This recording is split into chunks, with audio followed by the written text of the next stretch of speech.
If I'd been given responsibility for making Brexit happen, it would have been very different. But that's an easy get-out. That's a bit like where you are now in Reform, where you're saying, I'm not in charge. In 2019, and there's a trap here, you see. You're on benefits, you go back to work, you work more than 16 hours a week, the tax kicks in, you may as well stay on benefits. There is a terrible... A migrant a minute comes to Britain. In fact, it's actually more than that, but in simple terms, a migrant a minute comes. We have never... How many migrants are you saying come to Britain? Well, 2.5 million have come to Britain over the course of the last 2 years. In fact, 1 in 30 people on the streets of Britain today has come in the last 2 years. Now, that figure, I will say... Which is extraordinary. That figure, we have fact-checked that figure, and that figure takes a look at the people who are coming in and hasn't accounted for the people who have left. A migrant a minute is net, but the gross figure is 2.5 million people. 1 in 30. Nigel Farage strolled into that BBC studio, and it was clear from the begin that has had one objective. They weren't there for an inviting chat, their mission to shake him, make him slip, and paint him as ignorant. Here's the thing, half of those that have come aren't coming to work, they're coming as dependents. Where did you get that figure of 52% that have come at Reliance? But figure what, he didn't fair hold his ground, he possessed it. Each address they tossed at him, whether it was implied to corner or confound, was met with sharp, clear answers. Not unclear talking focuses. Political cushion, real realities straight from the man himself. It was like observing an ace at work, whereas his fault-finders battled to keep up. It's not that, is it? And here's the thing. Half of those that have come aren't coming to work. They're coming as dependents. Where did you get that figure? 52% that have come as dependents. And here's the thing, the more they pushed, the calmer he appeared, the harder they attempted to trip him up, the more grounded his reactions got to be. No wavering, no backpedaling, fair, clear answers by the conclusion of it, the endeavor to create. Him see silly had totally reversed discharges, watchers couldn't offer assistance, but take note how unshaken he was. It was a minute that cleared out individuals considering, might this be the kind of authority the nation needs? We've even allowed 125,000 Who in the future could work, yeah?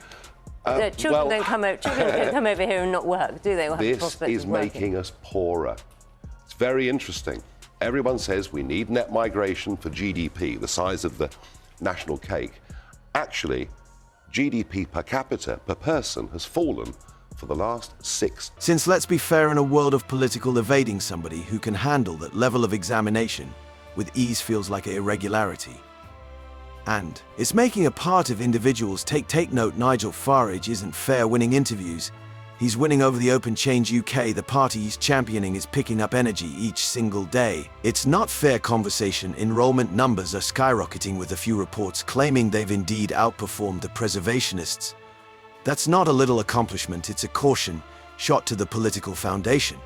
Massive influx of unskilled labour has driven down productivity, but intolerable productivity pressure. was an issue long time before Yes, migration and it's getting became worse. a political And it's issue. getting worse. So look, all I'm arguing is common sense. We're living through a population explosion. We can't cope. It's making us poorer, and our living standards. Surveys are starting to reflect this move. Change UK has been relentlessly climbing, indeed surpassing Labour in some zones. This isn't close to disappointment with the ancient parties. It's approximately Farage himself. His message is reverberating with individuals who feel let down by the current political course. And here's where it gets indeed more curiously. Farage's vision for administration is beginning to seem more like a reality than a long shot. His clarity on issues, particularly movement and national change, is striking a chord with the baffled voters. He's situating himself as the voice of common sense in a political scene full of perplexity. By the way, I'm all for people coming into Britain and British people working abroad. I'm all for it. But the scale on which this is happening is appalling. And for the Conservatives, it is a complete breach. What's appalling about it? With each meet, rally and arrangement declaration, the thought of Farage as Prime Serve feels less like a wild feature, more like a genuine plausibility. On the off chance that this surge proceeds, he won't fair be driving a development, he'll be driving a government. And that's a situation the current parties might not be prepared for. When Naga Manetti confronted Nigel Farage on live TV, it was clear she had done her homework. She came arranged to challenge him, to trip him up with intense questions. But Farage, he was more than prepared from the beginning. He replied each address with accuracy, cutting through any endeavor to corner him. It wasn't fair what he said, it was how he said it, calm, composed. Sure, it didn't take long. Some time recently, the tables turned. Monetti attempted to capture him off, protect on migration figures, addressing his sources and validity. But rather than backing down, Farage multiplied down, calmly showing his case and denying to budge. By the conclusion, her disappointment was apparent. It wasn't fair that Farage was fast with his answers, it was that he was steadfast. The fact that young kids can't get houses, the fact that rents are up over 20% so over the last 3 years. You're blaming migrants I'm blaming the population explosion. It's as simple as that. The Conservatives promised in the last 4 manifestos to reduce the level of net migration. In fact, in 3 of them, they promised to tens of thousands a year. It is now 750,000. That is a complete breach of... Couldn't offer help but take note the move in essentialness. What started as a barbecuing turned into a pro lesson in taking care of Wake. Farage didn't reasonable answer questions. He took control of the talk. It cleared out Manetti, clearly unsettled. And watchers awed. This diminutive wasn't reasonable. Another meet. It was a clear sign of why Farage is picking up balance. He doesn't reasonable protect his centers. He overpowers the account. And it's this capacity that's making people take his specialist potential. Truly, Farage has one thing that separates him from most legislators. She talks surely. Direct. He doesn't sugarcoat issues or cover up behind political dialect. Whether it's around development, national security, or monetary center, is persistently on what he acknowledges is best for the UK. And the promises that you made alongside the existing government at the time, you know, there were lots of people making lots of arguments, but you were knee-deep in that about what would change if we left the European Union. And it hasn't happened. And you were one of those telling us what it would be like. Take relocation for case, though others sidestep the subject or move around numbers. Farage stands up to it head on. He doesn't reasonable state issues, he backs them with data. That straightforwardness is unprecedented in administrative issues these days, and it's why so various people see him as the man to lead the country. But it's not reasonable his approaches, it's his approach. Farage talks in a way that feels true blue people may not ceaselessly agree with him. They know where he stands, that's why he's finished up a figure people accept, especially those tired of broken insures from standard parties. His supporters don't see him as reasonable another official, they see him as someone who cares around there. Battles somebody who has to settle what's broken. It's why he's meddled with voters over the run, from profound established traditionalists to perplexed Labour supporters. And it hasn't happened. Well, let's fact check this, shall we? What I said in the referendum is we would be in charge. And whether we got things right or got things wrong would be down to us. Now, there was a reasonable expectation that we'd tighten up border controls and that fewer people would come. That is why Brexit passed. To be fair, do you not happened... think that people listen to you as a politician, as a campaign? Well, you weren't a politician there, you were a campaigner. Yeah. And do you not think they listened to you and the message they got would this would be different? Farage isn't reasonable publicising considerations. He's promoting a vision, and for a country yearning for change, that vision is getting to be harder to neglect. Nigel Farage didn't humble truant from striking verbalizations in the midst of his BBC mate. Trau diaiste right, at right absent turn turient row intense to re-enters. The UK for Naga Manetti, this claim was a reddish accost. She right away pushed back, charging Farage of exaggerating or through lying, but Farage, unfazed as persistently didn't back down. He emphasized his point with certainty, referencing government data reports to reinforce his dispute. This wasn't reasonable, a warmed exchange, it was a clash of focuses. Farage encompassed it as a pressing national issue, though Munet tended to the numbers and point behind his words. And it hasn't been different, and therefore that puts you in the same place as those politicians who said I wasn't in charge. If I'd been given responsibility for making Brexit happen, it would have been very different. But that's an easy get-out. That's a bit like where you are now in Reform, where you're saying... What made it more compelling was the feeling behind it. Manet's obvious dissatisfaction highlighted fair how polarizing the subject is. Farage be that as it may kept controlling the discussion back to his centre message. The require for stricter movement controls this minute struck a chord with watchers, whether they concurred or disagreed. It was difficult to disregard the sheer conviction in Farage's conveyance. It wasn't around the figures.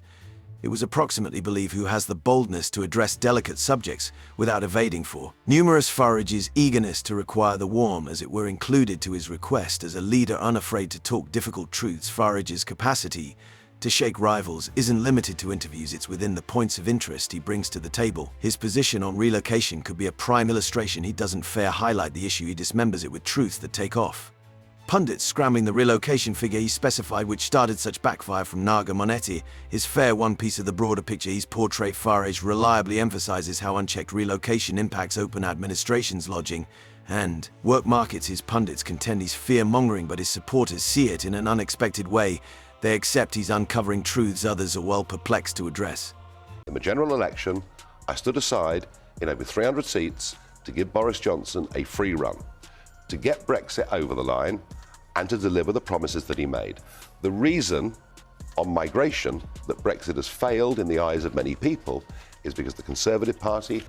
It's no ponder his rivals detest him. Farage denies to tone down his talk. Indeed, when confronted with threatening vibe in that same BBC meeting, refusal to waver of word out munit and kaika bothered for. Farage staying firm on his information isn't fair technique, it's his brand these minutes strengthen. Why so? Numerous see him as a breath of new discuss. He isn't fascinated by softening his position to, if you don't mind, pundits. Instead, he's centered on what he calls genuine issues influencing ordinary individuals.